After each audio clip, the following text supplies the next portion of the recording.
नमस्कार, आपण पाहताय लोकराज्य न्यूज 24। पाहुयात महत्त्वाची बातमी।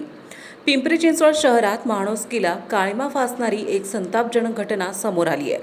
काळेवाडी परिसरात एकता नगर भागात अवघ्या 2.5 वर्षाच्या चिमुरडीवर एका 47 वर्षीय व्यक्तीने लैंगिक अत्याचार केल्याचा धक्कादायक प्रकार घडला आहे। या प्रकरणी काळेवाडी पोलिसांनी तत्परतेने कारवाई करत विजय भोसले नावाच्या संशयित आरोपीला अटक केली आहे। मिळालेल्या माहितीनुसार ही घटना दुपारी 1 वाजण्याच्या सुमारास घडली। आरोपीने संबंधित लहान मुलीला आंबा खायला देण्याचे आमिष दाखवले आणि तिला स्वतःच्या खोलीत बोलावले।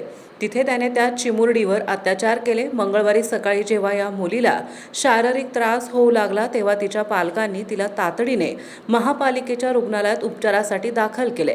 रुग्णालयातील डॉक्टरांनी मुलीची वैद्यकीय तपासणी केल्यानंतर हा सर्व प्रकार उघडकीस आला।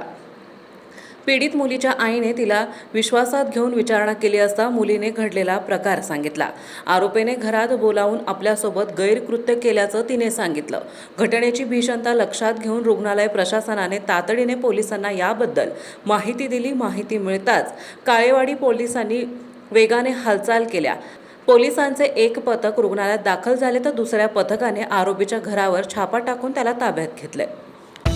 महाराष्ट्रातील महत्त्वाच्या आणि ताज्या बातम्या पाहण्यासाठी आजच आमच्या लोकराज्य न्यूज 24 न्यूज चॅनलला YouTube वर सबस्क्राइब करा आणि बेल आयकॉन प्रेस करा।